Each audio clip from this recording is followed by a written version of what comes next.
बिस्मिल्लाहिर्रहमानिर्रहीम। अस्सलाम वालेकुम नाज़रीन, हमारे सिरियल प्रोग्राम फ़ैसले जी घड़ी मां आहियां आफ्ताब मोगेरी। मुंहिंजी हमेशह कोशिशि हूंदी आहे त उहे फ़ैसिला तारीख़ी फ़ैसिला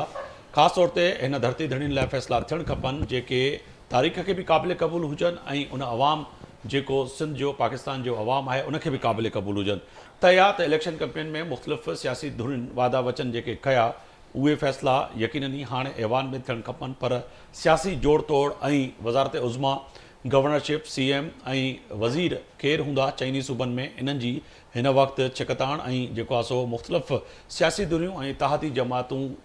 पाण में वेही करे को न को फ़ैसिलो कनि पियूं त कहिड़ी रीति जेको आहे सो सिंध केपी बलूचिस्तान पंजाब ऐं वफ़ाक़ में सरकार ठाहिजे। राति देरि ताईं जेको छहों राउंड हुयो पाकिस्तान पीपल्स पार्टी ऐं नून लीग जे विच में उहो वॾो अहम साबित थियो। उनजो नतीजो साम्हूं अची वियो त वज़ीर आज़म यानी कि तय आहे त अॻियनि 5 साल लाइ शहबाज शरीफ़ ऐं वरी सदर जो मज़बूत कैंडिडेट पाकिस्तान पीपल्स पार्टी जो यानी कि आसिफ अली ज़रदारी सदर मुमलिकत ईंदड़ 5 साल लाइ हूंदा। वज़ारतुनि में तय आहे त फैसल करीम कुंडी साहिबु जीअं चयो त असां हिन वक़्तु वज़ारतूं वठण जे हक़ में न आहियूं, यानी कि तय आहे त 3 महीननि ताईं शायदि पाकिस्तान पीपल्स पार्टी वज़ारतूं न वठे। अहिड़ी रीति पाकिस्तान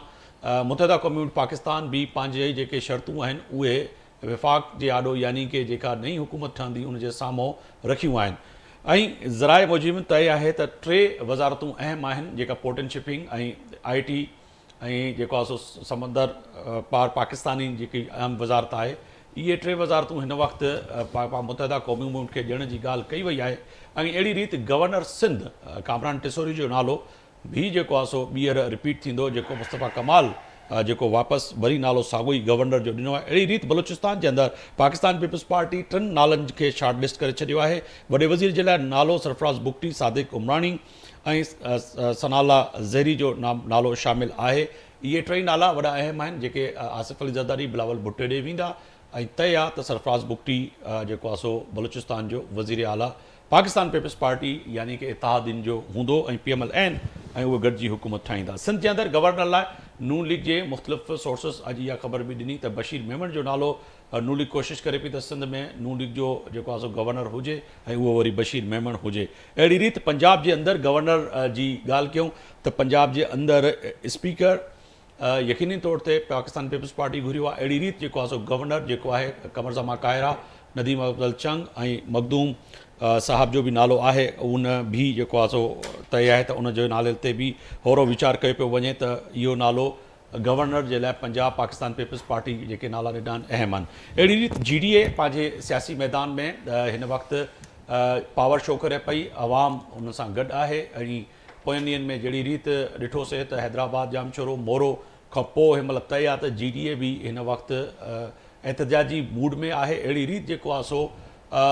तमामु सियासी धुरियूं पाकिस्तान तहरीक इंसाफ़ बि एहतजाजी मूड में आहे ऐं उहो एहतजाज सिंध जे ऐं पाकिस्तान जे मुख़्तलिफ़ हिसनि में थिए पियो। मुतहदा पाकिस्तान तहरीक इंसाफ़ जी ॻाल्हि कयूं त उन्हनि बि इहो ई फ़ैसिलो कयो आहे त आपोज़िशन बेंचुनि ते त वेहंदा, पर हुन सां गॾोगॾु हुनजे प्राइम मिनिस्टर जो कैंडिडेट बि हूंदो, उहो बि वोट घुरंदा। पोइ फ़ैसिलो छा थो थिए, इहा फ़ैसिले जी घड़ी आहे। मोज़िज़ मेहमान मुंहिंजो वॾो पैनल जो हिकु वॾो अहम आहे, उन्हनि सां ॻाल्हि ॿोल करण लाइ सभिनी दोस्तनि खे जेका ज़हमत ॾिनी आहे तारीफ़ करे थो हलां त मखदूम मोहसिन आहिनि, सीनियर वाइस प्रेसिडेंट आहिनि पाकिस्तान तहरीक इंसाफ़ जा। अव्हां जी वॾी महिरबानी, अव्हां सां स्टूडियो में मौजूदु आहियो। सरदार रहीम साहब आहिनि, GDA जा अॻुवान आहिनि ऐं पाकिस्तान मुस्लिम लीग फंक्शन जा बि अहम रहनुमा आहिनि। अव्हां जी बि वॾी महिरबानी, अव्हां सां स्टूडियो में मौजूदु आहियो। इन सां गॾोगॾु सईद बचल शाह जिलानी साहब आहिनि जेके इस्लामाबाद में टेलीफोन लाइन ते पाकिस्तान पीपल्स पार्टी जा रहनुमा आहिनि, अॻुवान आहिनि, उहे बि असां सां टेलीफोन लाइन ते मौजूदु आहिनि। इन सां गॾोगॾु पाकिस्तान मुस्लिम लीग नून जा अॻूणा क़ौमी असैम्बली जा मेंबर ऐं जेको आहे पाकिस्तान मुस्लिम लीग नून जा सीनियर रहनुमा कैलदास कोहिस्तानी साहब बि असां सां टेलीफोन लाइन ते मौजूदु आहिनि। वॾी महिरबानी, अव्हां सभिनी महिमाननि जी। तय आहे त कैल साहब मां अव्हां ॾे ईंदुमि छाकाणि त नून लीग हिन वक़्तु विफ़ाक़ में हुकूमत ठाहिण जो फ़ैसिलो जेको राति जेको आहे सॼी अवाम खे पाकिस्तान जी हिकु इंतज़ारु हो त जेको फ़ैसिले जी घड़ी जो इंतज़ारु हो त को फ़ैसिलो थिए त अॻिलो वज़ीर आज़म केरु हूंदो ऐं हिकिड़ो जेको डायलॉग जो सिलसिलो हुयो उन में ॾाढी ताख़ीर थी। उनजी वजह छा हुई ऐं बिलावल साहब जीअं चयो त उन ताख़ीर जी वजह इहा बि हुई त PMLN जी ज़िम्मेदारी हुई, उन जी वजह सां ई देरि थी, न त इहो फ़ैसिलो जल्दी थी वञे हा। कैल साहब जी वॾी महिरबानी। ॾिसो, पाकिस्तान जी अवाम जेको मैंडेट ॾिनो आहे उहो समूरनि जमातुनि खे ख़ुशूसन जेके वॾियूं पार्टियूं आहिनि उन्हनि खे ॾिनो आहे। मिलियल जुलियल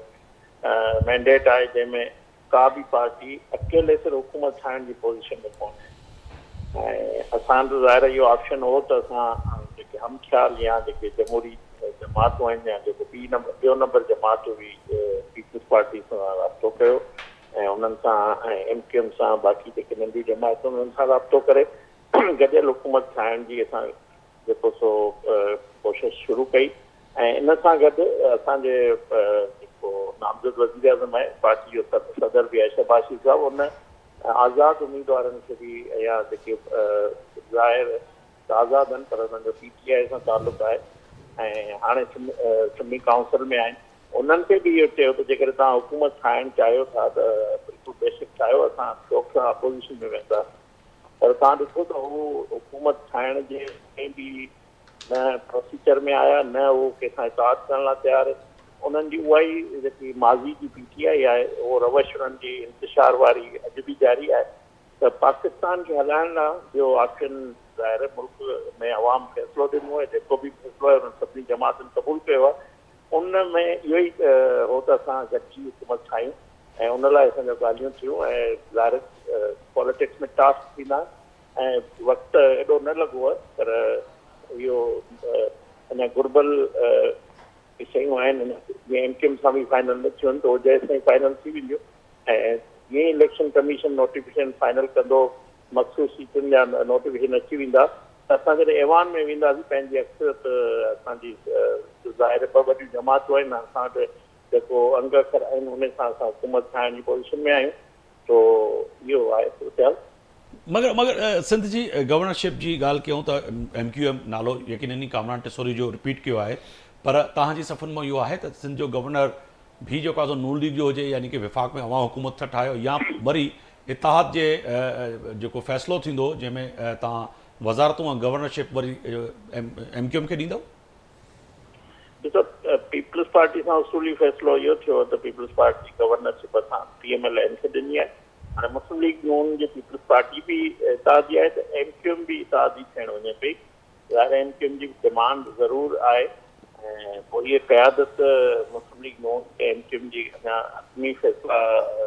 टास्क जारी आहिनि अॼु बि ॻाल्हियूं थियूं आहिनि ऐं उन खां पोइ कंहिं पोज़ीशन में हूंदा तव्हांखे ॿुधाए सघां पर हेसि ताईं इहो अञा को फ़ैसिलो हतमी फाइनल न थियो त गवर्नर कहिड़ी जमात वटि हुजे उसूलनि त PMLN वटि हुजणु खपे छाकाणि त मर्कज़ में हुकूमत जी आहे त मर्कज़ पर MQM जो बि मुतालबो आहे उहो हुननि जी डिमांड आहे त कराची में ख़ैर साहिबु असां सां तव्हां गॾु ई हुजो बचल साहिबु आहिनि असां सां टेलीफोन लाइन ते पाकिस्तान पीपल्स पार्टी जा अॻूणा साबिक़ रुकन बि आहिनि सिंध असेंबली जा बचल साहिबु तय आहे त पाकिस्तान पीपल्स पार्टी जो वॾो अहम फ़ैसिलो आहे वरी साॻियो सदर मुमलिकत आसिफ़ ज़रदारी वरी ऐवान में वञे पियो सदारती ऐवान जेको आहे वॾो अहम आहे पर तय आहे त जेका हिन वक़्तु रिगिंग जी ॻाल्हि थी हले पई त जेके ठपा लॻा आहिनि GDA रेडियूं करे पई तहरीक इंसाफ़ रेडियूं करे पई इवन कि नून लीग रेडियूं करे पई त पोइ हिन रिगिंग ते छा थींदो सर छा था सम्झो अवां बि उन ॿेड़ी जा सवार आहियो जंहिंमें अवां बि रड़ियूं पिया कयो त अवां जो बि वोट चोरी कयो वियो आहे त सभु जमातूं रड़ियूं कनि पियूं त पोइ फ़ैसिलो कीअं थींदो मुग़ीर साहब अवां जो तमामु अहम सुवाल आहे ऐं हिन वक़्तु इहा ई ॻाल्हि जेका गर्दिश करे पई त जेके चूंडुनि में दांदियूं थियूं आहिनि ऐं वरी कयां त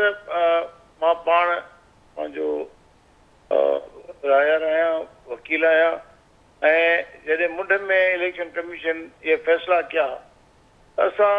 उन वक़्त में बि दाऊं इहे कंदा हुआसीं त बाबा ही ऑफिसर जेके आहिनि उहे इलेक्शनूं कोन कराए सघंदा ऐं ही जेके इनखे जुडिशरी जे हवाले इलेक्शन कयूं वञनि ऐं असां चीफ जस्टिस खे अपील करे उन खां पंहिंजो जुडिशरी जा जेके आहिनि पंहिंजो जज साहिबान वटि था वठनि जेके ट्रांसपेरेंट करे सघनि इलेक्शन खे ऐं उहे पंहिंजो इहा इलेक्शन जो जेको प्रेशर आहे जेको बर्दाश्त करे सघनि ऐं नथो सम्झां त उन जेकॾहिं जुडिशरी इहे इलेक्शनूं कराया त कंहिंखे का ॻाल्हि करण में इहो अर्ज़ ई न थिया दादरी थी या न थी उन सां गॾोगॾु हेलो जी जी जी सर ॿुधूं पिया जी उन सां गॾोगॾु जेकॾहिं ॾिसो त मां पंहिंजी प्रेस कॉन्फ्रेंस जेका कई जेके मूंसां दादरियूं थियूं उन प्रेस कॉन्फ्रेंस में मूं आर्मी चीफ खे बि अपील कई त अवां आर्मी चीफ आहियो हाफ़िज़ क़ुरान आहियो अवां बॉर्डर्स ते त जेकॾहिं पंहिंजो माशाअल्लाह एतिरो तवजो ॾियो पिया त मुल्क जे अंदरि हालात ते बि तव्हां जे मथां ज़िम्मेदारी अचे थी। उन हिकिड़ो सिपाही बि जेकॾहिं आर्मी जो बीहे हा त अॼु जेको आहे इहा असांखे जेका मुसीबत असां ॿुधूं पिया। न पर सर पाकिस्तान जे आइन जे मुताबिक़ इलेक्शन कमीशन जेको इलेक्शन कराई उहा जे अगरि कॉल करे आर्मी खे जीअं हसास पोलिंग स्टेशन ते जीअं उन्हनि खे चयो त उते त थी सघे हा, पर इहो त कोन थियो। मुंहिंजे polling 81 polling station most sensitive हुयो। ठीकु आहे, मोस्ट सेंसिटिव जी डेफिनेशन इहा हुई त उते उन्हनि खे पर्टिकुलर जेको आहे सो पंहिंजो उते जेको आहे लॉजिंग करणी हुई, उते रेंजर्स मुक़ररु करणी हुई, पुलिस जा दस्ता मुक़ररु करणा हुआ, किथे आर्मी मुक़ररु करणी हुई। ठीकु आहे, कुझु बि न हुयो। पर हाणे ठीकु आहे, अॻिते वधूं था। उहो तव्हां केस यकीनी अवां बि इस्लामाबाद में मौजूदु आहियो, पाण हिन जी वकील बि आहियो, पर हाणे जेका फ़ैसिले जी घड़ी आहे वज़ीर आज़म इत्तेहादीन जी, इहा हुकूमत इन ते बि ॻाल्हि हले पई त छा तव्हां 6 महीना हलाईंदव हुकूमत, साल हलाईंदव, 3 साल हलाईंदव, या तव्हांजी इहा जेका हुकूमत ठहंदी उहा जेका 5 साल पूरी कंदी? त इहो असांजे पंहिंजो अॻूणे प्रेसिडेंट साहब ऐं जेको माशाल्लाह हींअर थियनि पिया आसिफ अली ख़ान ज़रदारी साहब जी हमेशह कोशिशि इहा आहे त जमहूरियत खे डिरेल न कजे, जी पंहिंजा 5 साल पूरा करणु खपनि। जेकर इहो जेका रवायतूं पीपुल्स पार्टी जी विधियूं त रवायत हिनखे क़ाइमु रखिजे त 5 साल ठीकु आहे। सरदार रहीम साहब के भी शामिल किया पे प्रोग्राम में। सर तव्हां गॾु हुजो, वॾी अहम ॻाल्हि कयूं पिया। सरदार साहब, एक तो तय है कि आप लोग ने एहतजाज किया और अभी भी एहतजाज के मूड में हैं, क्या तय पाया है कि सर अदालतों में भी जाएंगे, रोडों पे भी होंगे, और ये ताख़ीर क्यों हुई? जैसे कि पीर साहब अब तनकीद कर रहे हैं सबसे ज़्यादा आसिफ अली जरदारी पर और बिलावल भुट्टो पर, जो हम उनकी तलखी देख रहे हैं, उसकी एक वजह क्या है? क्या ये तलखी पहले अवाम में जाते, जलसे करते, लोगों को बताते तो मैंडेट उस तरह से मिलता, या आपकी ये भी गलती थी कि आप लोग अवाम में नहीं गए? नहीं, देखें, पीर साहब ने बड़े वाज़ेह तौर पर कहा कि ये इलेक्शन का नतीजा पहले ही बना लिया गया था। ठीक है, हम इलेक्शन सिर्फ इस वजह से लड़े कि हम एक्सपोज करें उन कुव्वतों को जो कि पाकिस्तान के जमहूरियत के साथ, पाकिस्तान के अवाम के राय के साथ खिलवाड़ करते हैं, और वो बहुत कामयाबी से एक्सपोज हो गए। उससे पहले मैं बचल साहब ने जो बात की है, मैं सिर्फ एक कमेंट उस पर करना चाह रहा हूँ। बचल साहब ने कहा कि जमहूरियत जो है डीरेल नहीं होनी चाहिए, तो बचल साहब बड़े सीनियर सियासतदान हैं, इनको ये समझना चाहिए कि बेईमानी और फ्रॉड इलेक्शन के ज़रिए से के बीज से जमहूरियत का हरा भरा दरख्त नहीं उग सकता।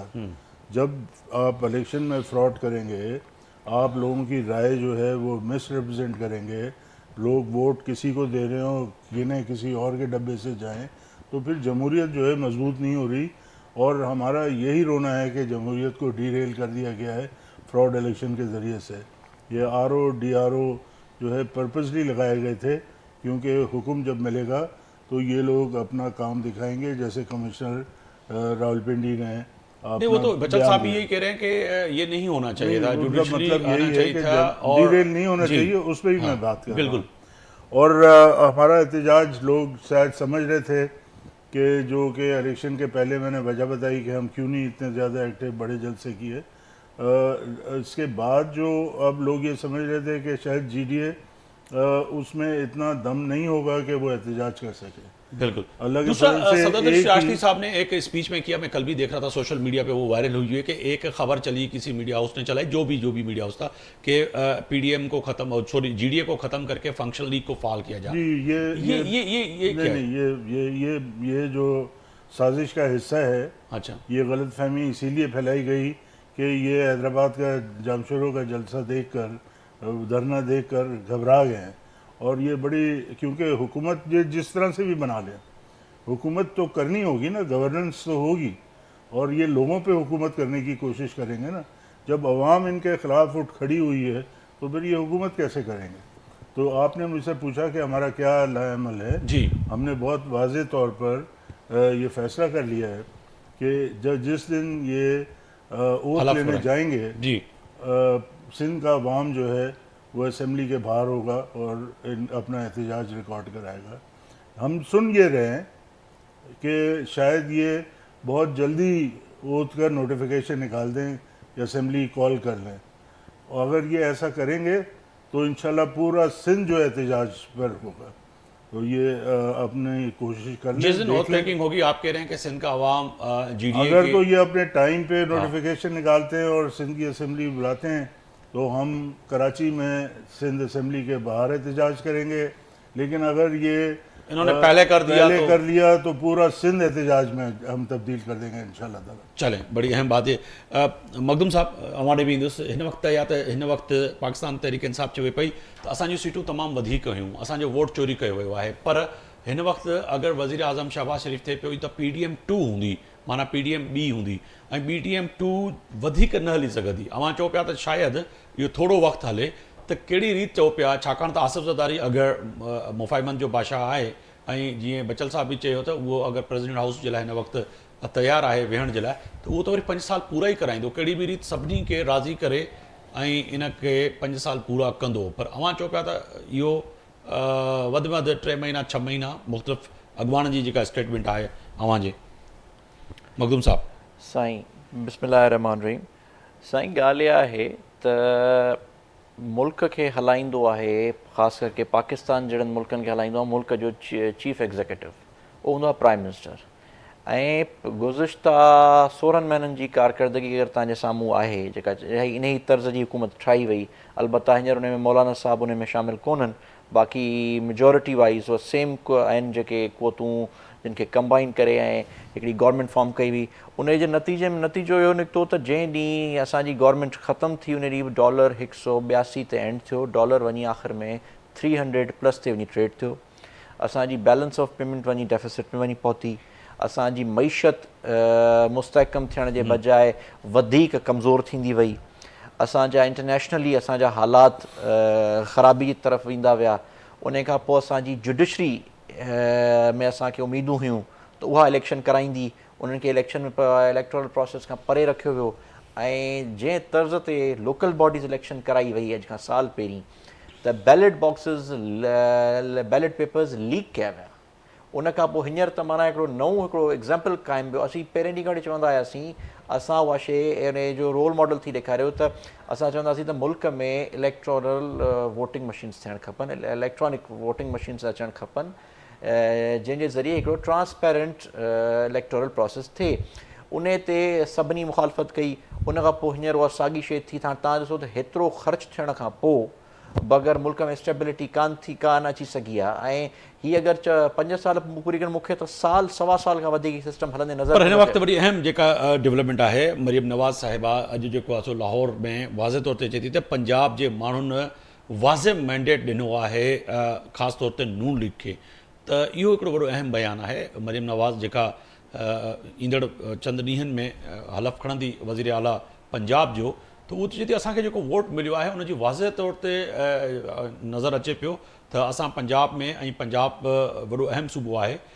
जेको मैंडेट मिलियो आहे उहो वॾो अहम आहे। पर अवां चओ पिया त अवां जो मैंडेट चोरी थियो आहे। GDA चवे पई, ओड़ी रीति पीपल्स पार्टी बि चवे पई, नून लीग चए पई, पर मरियम नवाज़ चए पई असांखे वाज़े मैंडेट मिलियो आहे। ॾिसो मरियम बीबी जी हिकिड़ी मुल्क जा वॾी स्टेक होल्डर आहिनि, उन्हनि जी हिकिड़ी पॉलिटिकल वेटेज आहे। पर अलबत्ता जे इहा ॻाल्हि ईअं हुजे हा हक़ीक़त त उन ॾींहुं 8 तारीख़ शाम जो जेका स्पीच करणी हुई मियां साहब खे, उहा डिले न थिया। उन खां पोइ कमिश्नर पिंडीअ जी प्रेस कॉन्फ्रेंस,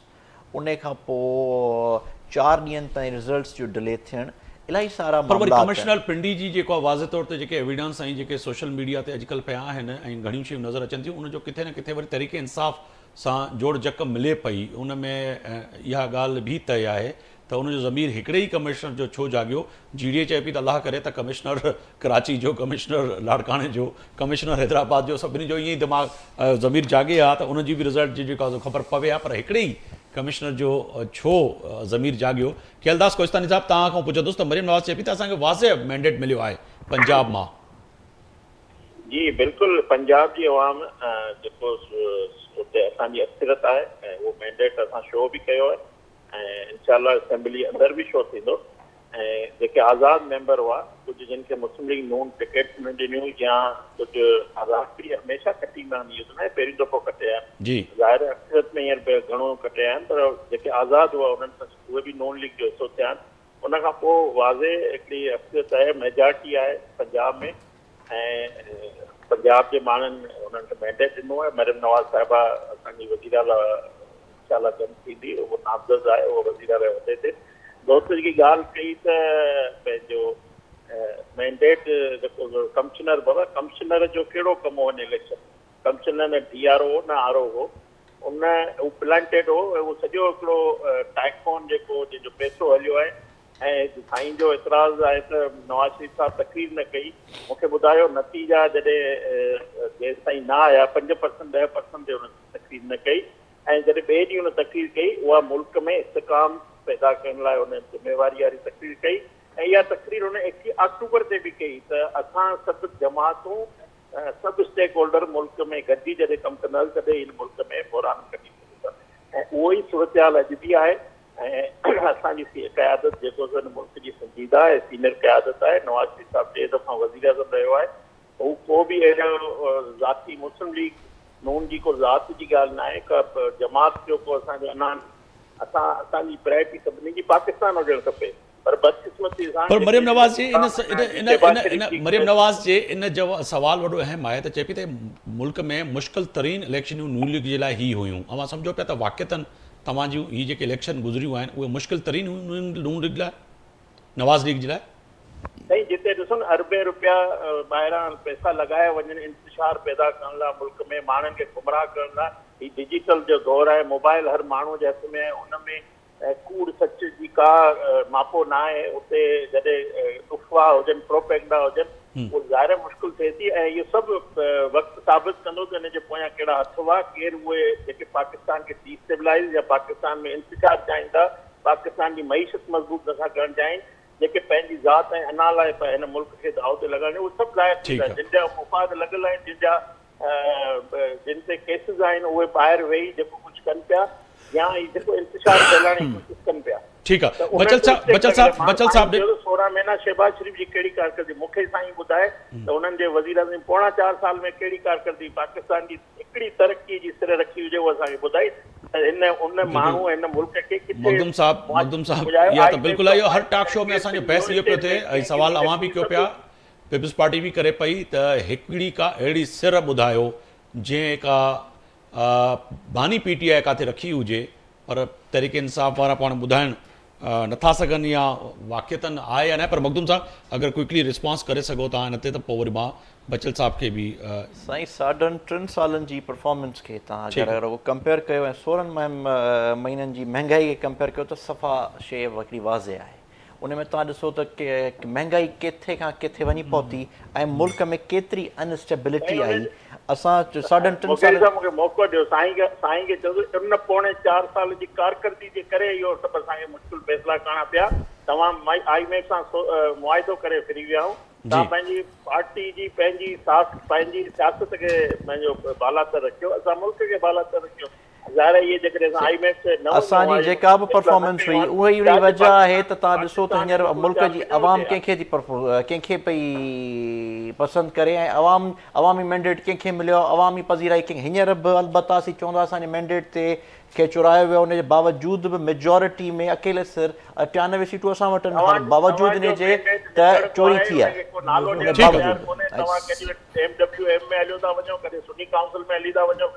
पोइ त असांखे लेवल प्लेइंग फील्ड ई न ॾिनी वई, असांखे खसियो वियो असांजो बैलेट।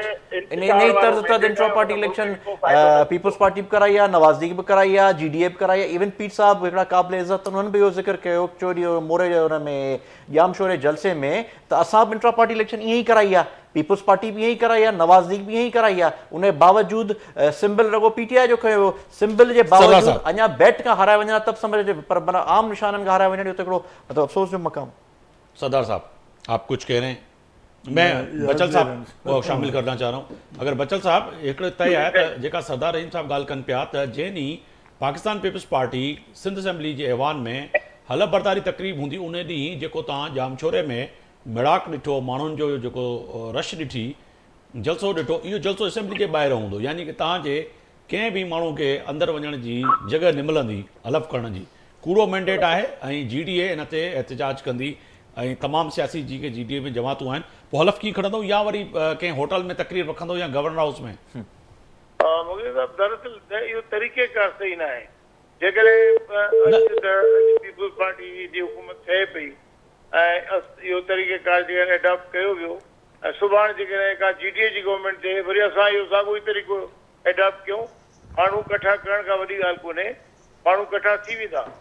ऐं उनखे अहिड़े नमूने सां यूटिलाइज़ करण त जीअं डेमोक्रेसी खे डीरेल कजे, जमहूरियत खे नुक़सान पहुचाए। इदारा मौजूद आहिनि, एहतजाज तो जमहूरी हक़ है ना। कमीशन जो दरवाज़ो खड़कायो आहे, पर मथां जेको आहे सुप्रीम कोर्ट आहे। मगर सरदार साहब चवनि पिया त पुरअमन एहतजाज करण त जमहूरियत में हक़ असांजो आहे त असां करे सघूं था। ॾींदासीं ऐं लॉ खे जेकॾहिं हथ में खणबो त ज़ाहिर नुक़सान ई थींदो न, हुनजो को फ़ाइदो त न थींदो। पोइ कीअं आख़िर हिन मुल्क खे हलाईंदो? हिकिड़ी जेकॾहिं हाराए वञे, आउं चवां थो त जेकॾहिं सही जेकॾहिं इलेक्शन थियनि हा न, अञा बि पीपुल्स पार्टी घणियूं सीटूं खणे हा, अञा बि वधीक खणे हा। अञा बि बच्चो शायद नहीं बाकी असां इन जायूं त असां पर बच्चो जो आहे। सरदार साहब ऐं मखदूम साहब खिलन पिया चए बच्चो छा आहे जो अञा तव्हां वधीक खणो आहे। न अञा त घणे पासे उसे थी वियो न सीटूं, पंहिंजो जेके आहे नालो नथो खणा, जेके उहे कोन खणनि हा। न तव्हां वाज़े कयो माना MQM ऐं जेके हिमायती याफ़्ता हुआ तहरीक इंसाफ़ जा उहे सीटूं बि अवां खणो आहे। मतिलबु आउं चवां थो ट्रांसपेरेंट थिया त पीपुल्स पार्टी हिकिड़ो कमु कयो आहे न, माण्हुनि सां उन्हनि जो जेको मेल जोल आहे, उन्हनि जो उथड़ वेहण जेको आहे, उन्हनि जो हिननि जो माण्हू खे हल्के में मिले केरु थो, कमु करण को माण्हू हुजनि। तव्हां पूरी सिंध में ॾिसो त कहिड़ा। अच्छा मां मख़सूस हिकिड़ी ॻाल्हि अगरि कयां त GTA ऐं पीर साहिब आहिनि जेके आहिनि उहे त माण्हुनि सां मिलनि पिया, अगरि न मिलनि हा त एॾो आवाम किथां अचे? पीर साहिब माशाअल्लाह इज़त जे लाइक़ आहिनि न, पंहिंजो उहे मथां ई लेवल ते आहिनि। हेठि जेको वर्कर क्लास आहे उहो GTA वटि कोन्हे, कोन्हे जेको हेठि तव्हां मिसाल हिकिड़ो खैबर जो मिसाल वठो त घणा माण्हू तव्हांखे ॿुधायां मिसाल हिकिड़ो याकत जतोई साहब कंहिंसां न पियो मिले, सदाकत जतोई कंहिंसां न पियो मिले, अयास पली जो कंहिंसां न पियो मिले, मां नाला पियो खणा शायदि सरदार साहब इन शइ खां थोरो पासो पिया वठनि। अवां चयो त GDA में का अहिड़ी शख़्सियत पीर साहब खां पोइ कान्हे का जेका माण्हुनि सां न पई मिले, त जेके मां नाला खणां पियो त इहे बि त आवाम जे विच में हुया न। आउं हेठि लेवल जी ॻाल्हि थो कयां, वर्कर किरदार जी ॻाल्हि, उहो आहे ई कोन त किथां माण्हू वोट कंदा। बिल्कुलु। अच्छा तव्हां क़यादत खे छॾे ऐं अञा वर्कर जी ॻाल्हि पिया कयो त वर्कर अगरि पोइ इहे वर्कर न हुया त इहे केरु हुया सर जलसे में? न ॾिसो जलसो त हाणे उहो त ठीकु आहे, ऐं हुन तो चवां त पीसा जा मुरीद हुया, फॉलोअर्स हुया, उहे हर हुकूमत ते ईंदा कोन ईंदा। वो पीसा जो हुक्म किन थिया वो हलिया ईंदा, मतलब कफन में भी हलिया ईंदा। ठीक है, मैं आपकी बात करके इजाजत लूंगा। बच्चन साहब को मैं अश्योर कराता हूँ, यकीन दिलाता हूँ कि जिस दिन हलफ लेंगे उस दिन तमाम वर्कर होंगे सड़कों पे, और अगर आपने जल्दी लेने की कोशिश की तो पूरे सिंध में वर्कर होंगे GDA के जितनी जमातें हैं उनके लोगों के। इंशाल्लाह ताला जो बेईमानी की गई है, जिस तरह रिजल्ट चेंज किए गए, उसका जवाब हम जमहूरी तरीके से देंगे। नहीं, बहुत मगर ये है कि सदर साहब एक और बात एक सिर्फ दीजिएगा कि क्या GDA के अंदर उस तरह से वाइब्रेट, जैसे ये कह रहे हैं, बचल साहब भी कह रहे हैं कि वर्कर तो थे या नहीं थे, मगर आपकी जो क़यादत है वो उस तरह से वाइब्रेट नज़र नहीं आई। इलेक्शन में आपने कहा कि वो पहले ही पता था, पीर साहब ने जो कहा, मगर अब राय अमल क्या होगा, क्योंकि अब भी क़यादत अवाम के साथ और जो आपका वोटर है उनके साथ कनेक्ट है, और क्या फैसले हुए सर अब कल के इजलास में, और अब सिंध में पूरा एहतजाज होगा या उसी दिन एहतजाज होगा, और प्लान A और B क्या होगा सर GDA का? मुख्तसरन आपको बता देता हूँ। देखें, हमारे GDA के वर्कर इतने डिसिप्लिन्ड हैं, आपने देखा कि एम्बुलेंस का पीर साहब ने कहा था, और उधर से कोई 36 एम्बुलेंसेस गुजरी जलसे जब अपने पीक पे था जी, लोगों ने उनको जगह दी, उनको फैसिलिटेट किया वहाँ से जाने के लिए, पूरी दुनिया ने अप्रिशिएट किया है। बिल्कुल ठीक है ना, तो डिसिप्लिन हमारा वर्कर है, और अपने जो क़यादत है उसके हुक्म पे चलता है, उनकी हिदायत पे चलता है। तो यही हमारा फैसला है कि यही वर्कर इंशाअल्लाह ताला कराची में भी होगा, और अगर इन्होंने कोई और दूसरी धांधली करने की कोशिश की, चालाकी करने की कोशिश की, तो फिर सिंध का कोई शहर ऐसा नहीं होगा जिसमें, मेरी बात कंप्लीट करने दें फिर मैं जा रहा हूँ, कि जहाँ पर प्रोटेस्ट नहीं होगा। और एक खुशखबरी सुना दूँ, शायद बच्चन साहब और थोड़ा सा डिप्रेस हो जाएंगे, कि आज मुलाकात हुई है सदरुल शाह साहब के साथ, अलीम आदिल शेख की, और जनाब नईम रहमान साहब भी, हाफिज़ नईम रहमान। तो ये सारी सियासी जमातें जो अपोजिशन की है, ये मुश्तरका जद्दोजहद पे यकीन रखती हैं। 23 तारीख को हमारा इजलास है, इसमें हम बिल्कुल इसको वाजे कर देंगे, ऐलान करेंगे कि हम क्या करने जा रहे हैं। बहुत बहुत शुक्रिया आपका सर। ठीक है, मगर एक बड़ी अहम बात और भी थी। बचल साहब, आप कुछ कह रहे थे कि अगर वो रिस्पांस करेंगे, क्योंकि सरदार साहब को जाना भी है, तो इस हिसाब से जी अच्छी चीज इनसे ज़्यादा क्या जी करेंगे। जी नहीं वो एम्बुलेंस को आप जगह दे रहे हैं, लेकिन इलेक्टेड मेंबर्स को आप जगह हाँ, वो क्यों बेईमानी की वजह से है, एम्बुलेंस की तो उम्मीद जरूरत करता हूँ है। कि उसी तरह उनको भी जगह देंगे। नहीं, हाँ, मगर बेईमानों बचल को साहब नहीं तव्हां पुछा उन ॾींहुं छा गिरफ़्तारियूं थींदियूं, ही त माना तसादम जे तरफ़ सॼो मामिलो वञे पियो, जेको नज़र अचे पियो। ही त पुरअमन एहतिजाज जी ॻाल्हि कनि पिया, GDA पुरअमन एहतिजाज। सब कुछ थी सके थो, लेकिन मुल्क खे असां केॾां वठी वेंदासीं? आख़िर इहो तरीक़ेकार जे वठी हलंदासीं त आख़िर हद छा थींदी? सुभाणे ही चूंडिजी अचनि त असां कयूं, असां चूंडिजी अचूं ही कनि। ॾिसो, असां त इहो पिए चयो त असां जेके PTI जा आज़ाद उम्मीदवार जेके आहिनि, उहे बि नवाज़ शरीफ़ सां साथ ॾिना, पीपल्स पार्टी सां साथ ॾिना, गॾिजी विया आहिनि। गॾिजी हुकूमत ठाहे मुल्क जे मुआशी हालात जेके आहिनि उनखे गंद मां कढूं, माण्हू बुख पिया मरनि। हालात छा थी वियो आहे? डॉलर किथे पहुतो 15 आहे? साल की हुकूमत आपकी है, भूखा लोगों को आपने मारा। न वेणो 15 साल की हुकूमत ठीक है। ने लोगों को लाचार कर दिया आपने सिंध के। चलो हिकु वठूं था ब्रेक खां पोइ वरी वापसि ईंदासीं त वॾा अहम सवालनि जेके महिमान जे साम्हूं रखंदासीं। हिकिड़ी शॉर्ट कमर्शियल ब्रेक आहे। हिकिड़ो भली कार पियो चवां पंहिंजे प्रोग्राम में, ऐं तय आहे त हिन वक़्तु सूरत हाल वॾी अहम आहे, ख़ासि तौर ते सिंध जे अंदरि। त सिंध जो वॾो वज़ीर ऐं पंजाब जो ऐं KP जो ऐं बलूचिस्तान जो इन ते बहस थिए पियो। पर इन सां गॾोगॾु GDA भी जेका ॻाल्हि करे पई त उन्हनि जो हिकिड़ो जमहूरी हक़ आहे, पर पाकिस्तान पीपल्स पार्टी चवे पई त इहा अगरि अहिड़ी रीति एहतिजाज थिए थो, यकीननी हेतिरा माण्हू इकट्ठे थियनि था त उन्हनि खे संभालणु, लाइन ऑर्डर जी सिचुएशन क्रिएट थींदी। पोइ मूंखे ईअं लॻे पियो त शायदि इहा उन ॾींहं ते तसादम यानी कि झेड़े जी तरफ़ सॼी ॻाल्हि वेंदे नज़र अचे पई। बचल साहब तय आहे त उन ॾींहुं जंहिं ॾींहुं अगरि हलफ़ पाकिस्तान पीपल्स पार्टी ऐं तमामु जेके सूबाई मेंबर आहिनि जेके इलेक्ट थी आया आहिनि, उहे हलफ़नामो खणंदा, कसमनामो, त उन ॾींहुं अगरि इहो झेड़ो थिए थो त पोइ कहिड़ी सूरत हाल क्रिएट थींदी, केॾे वेंदी? तव्हां कानूनदान बि आहियो। कई अर्ज़ु इहो आहे, ऐं इहो ई गुज़ारिश कयां पियो त इहो तरीक़ेकार जमहूरी न आहे। इन तरीक़ेकार सां जेकॾहिं असां मेंबर जो रस्तो रोकींदासूं त आख़िर केसि ताईं रोकींदासीं?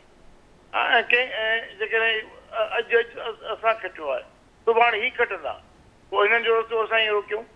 इन जो मतिलबु त असां जमहूरी अमल में बिलीव ई कोन था कयूं। इन जो मतिलबु त असां कंहिं ॿिए माण्हू खे इनवाइट था कयूं। त मक़सदु ॻाल्हि इहो आहे त तव्हां जमहूरी अमल खे हलणु ॾियो,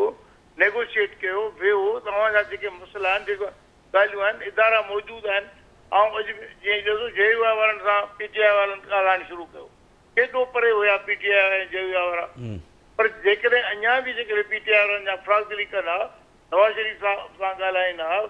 ज़रदारी साहब सां ॻाल्हाईंदा, ॿिए टेबल टॉक कंदा, जमहूरी अमल में आया हुआ, कीअं बि करे आया, केतिरो बि उन्हनि जी जॻह जेका हू चवंदासीं असांजी हिते अक्सर थी, उन मुताबिक़ अचनि हा, गवर्नमेंट बि शामिलु थियनि हा न। असां चाहियूं था त उहे बि शामिलु थियनि असां सां। हा, हू चवंदा न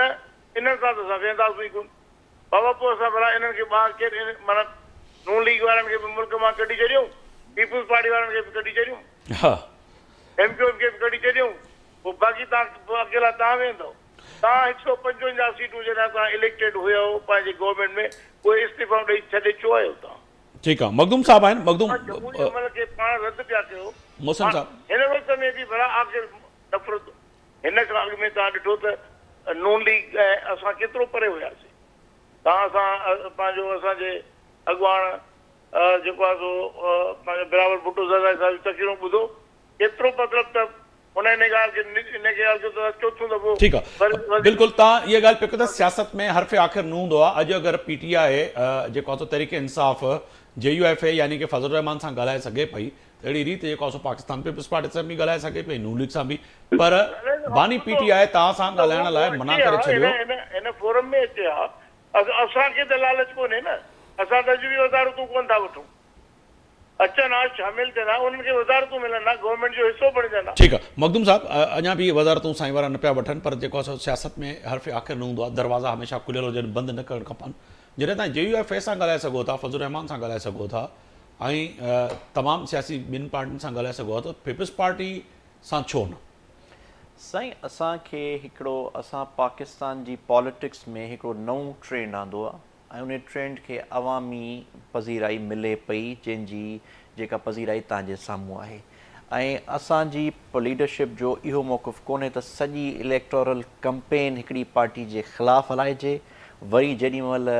इलेक्शन ख़तमु थी वञे त उन ई पार्टीअ जी बी टीम थी वरी कमु कजे ऐं बी कैटेगरी जा उहिदा वठिजनि त हिकिड़ो बयानियो आहे असांजो हिकिड़ो नरेटिव आहे जंहिंखे अवाम पसंदि थी करे असां हिकिड़ो एग्ज़ाम्पल जीअं साईं मुंहिंजे लाइ क़ाबिले इज़त आहिनि साईं चयो त 155 सीटूं नेशनल असेंबली छॾे असां इस्तीफ़ा ॾिनियूं बिल्कुलु ॾिनियूंसीं असां KPK जी असेंबली टोड़ीसीं असां पंजाब जी हुकूमत छॾीसीं असां गिलगित जी हुकूमत छॾीसीं उन खां पोइ अॼु बि असांजे नाले चवंदा त ही हिननि मिस्टेक कई पंहिंजे पेर ते कुहाड़ो हयूं हिननि खे असांखां निशान खसियो वियो असांखे लेवल प्लेइंग फील्ड न ॾिनी वई असांखे विक्टिमाइज़ कयो वियो असां ते FIR कटी वियूं तव्हां पर्सनली तव्हांखे एग्ज़ाम्पल वठो 7 खां वठी 11 FIR मूं ते कटियूं हुयूं उहो असांजे लीडर ते 204 FIR आहिनि हिन गुज़िरियल 6-8 महीननि जे दौरान उन बावजूदि असांखे कंपेन हलाइण न ॾिनी वई उन बावजूदि बि अवाम असांखे पसंदि करे थी उहा इहा ई वजह आहे हाणे अगरि मुल्क खे अगरि मुस्तहकम करणो गैर एहतजाज करणु अगरि गैर जमहूरी आहे त इन तरीक़े सां निशान खसण बि गैर जमहूरी हो लेवल प्लेइंग फील्ड न हा बाक़ी अलबत्ता सियासत में जीअं मूं एग्ज़ाम्पल पे ॾिनो त इहे त थियूं माज़ी जूं ॻाल्हियूं हींअर बि अगरि अलबत्ता असीं अगरि इन पंहिंजे उसूलनि जी सौदेबाज़ी कयो त हींअर बि वज़ारतुनि जी ॻाल्हि कान्हे हींअर बि वज़ारत मां असीं वठी वञूं आहे ॿियनि पार्टियुनि खे पंहिंजो स्टेक शेयर ॾेई छॾियूं आहे कंहिंखे सदर करे छॾियूं आहे कंहिंखे पंजाब जी हुकूमत ॾेई छॾियूं आहे कंहिंखे सिंध जी गवर्नरशिप ॾेई छॾियूं आहे हुकूमत हींअर प्राइम मिनिस्टरशिप वठणु असांजे लाइ को मसइलो कोन्हे जेलनि मां बि निकिरी वञूं आहे सुता पिया वञूं आहे पर असीं चाहियूं था त इहो मुल्क जो हल कोन्हे इन तर्ज़ ते ई 16 महीननि में जेको मुल्क जो नुक़सानु थियो या माज़ीअ में नुक़सानु थींदो आयो आहे अगरि अलबत्ता तव्हां त 16 में जीअं कैलदास साहब चवनि पिया त तव्हां त जवाबु कोन पिया ॾियो न त तव्हां पोणा 4 साल या 3 साल या 3.5 साल जो जेको हिसाबु किताबु आहे घटि में घटि उहो त ॾियो घटि में घटि इहो त ॾिसो आवाम खे त असां तव्हांजे लाइ ई कयोसीं सिर्फ़ु इहो ई आहे तव्हां वटि फॉर्मुलो त असां PMLN सां नथा वेहूं असां असां पहिरीं असां जॾहिं पहिरियों टर्म असांखे हुकूमत मिली त असांजो पहिरियों ॻाल्हि हुई इनिशिएटिव हो त मुल्क में पहिरीं अकाउंटेबिलिटी अचे अकाउंटेबिलिटी ईंदी त का मुल्क में बहितरी ईंदी न जॾहिं अकाउंटेबिलिटी आई कान्हे उन खां पोइ मूंखे ख़्यालदास साहिबु ॿुधाईं त 16 महीननि में हिननि छा कयो आहे हा माज़ी जा एग्ज़ाम्पल्स ॾियनि था त असांखे हिकिड़ो वेहण करण जे लाइ सम्झण जे लाइ हिकिड़ो टाइम फ्रेम खपे थो उन खां पोइ असांजो जेको इनिशिएटिव हो अवाम खे त उहो पसंदि आयो पर मखदूम साहब जॾहिं ख़ान साहब बानी PTI जॾहिं इलेक्शन खां पहिरियां जेका हुन वटि हिकु टीम हुई उहा त जेका असांखे ॿुधाईंदा प्रेस कॉन्फ्रेंस में प्रोग्रामनि में मुख़्तलिफ़ जलसनि में उहा ॿुधी हैरान थींदा हुआसीं त हिन वटि त हिकिड़ी वॾी जयत टीम आहे मैशियत जे लाइ 100 माण्हुनि जी टीम मौजूदु आहे जेका ख़ान साहब पाण जेको आहे जलसनि में ॾसींदा हुया ऐं इकनॉमी एक्सपर्ट वॾा मौजूदु हुया पोइ तव्हां पाकिस्तान खे छो न उन राह ते वठी वियो जेको तव्हां जलसनि में ॾसियो पिया ऐं बाद में जेको नतीजो निकितो उहो 0/0 उहो चवंदा न सिंधी में या उर्दू में खाया पीया कुझु नहीं गिलास तोड़ा 12 ने यानी कि कमु हक़ीक़त इहा आहे त पोणनि 3 सालनि में ओड़ी रीति त कमु थिया ई कोन उनजी वजह हाणे उन में एक्सक्यूज़ तमामु घणा आहिनि पर तव्हांखे जेको मौक़ो मिलियो सिवाइ तनक़ीद जे अवां कुझु बि न कयो न असां अकाउंटेबिलिटी आंदी मुल्क में उन्हनि मसलन असां करप्शन जा केसिस तव्हां ॾिसो असां अकाउंटेबिलिटी आंदी उन खां पोइ हींअर बि हेतिरे विक्टिमाइज़ेशन खां पोइ बि असांजे लीडर ते हिकिड़ो बि करप्शन जो केस तव्हां ॿुधायो पॉलिटिकल विक्टिमाइज़ेशन जा केसिस ज़रूरु आहिनि पर करप्शन जा केसिस पाकिस्तान पीपल्स पार्टी बि त इहा बि ॻाल्हि पई करे त असां मथां जेके केसिस आहिनि उहे सियासी केसिस ठाहिया विया आहिनि वरी उहा ई ॻाल्हि नूनलीगी बि करे पई छा साहब पोइ इहो तय आहे बचल साहब त मखदूम साहब जेका ॻाल्हि कनि पिया त असांजे मथां जेको इक़्तिदार मिलियो उन में असां सियासी केस न ठाहियोसीं कंहिंखे असां सियासी क़ैदी न रखियोसीं पर इहो कयोसीं पंहिंजो फरियाल टालपुर खे केलियो वियो ज़रदारी खे अंदरि विधऊं ही पंहिंजो मुसीबतूं थियूं नवाज़ शरीफ़ उहो वरी चवनि पिया त उहो नवाज़ शरीफ़ जा केसिस ठहियल हुया असांजा न हुया अञा चवंदा असां कुझु कोन कयो अच्छा ग़लती असल मां अॼु ॻाल्हायूं था खुली तरह सां त जीअं हिननि जी गवर्नमेंट टॉपिल थी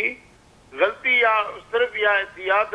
इन इलेक्शन जे करे असां उन्हनि 2-3 महीननि में कराए विझूं आहे न त हिननि जो असर इहो थिया हिननि जी गवर्नमेंट में हिननि जा माण्हू हाराईंदा पुछो छो हाराईंदा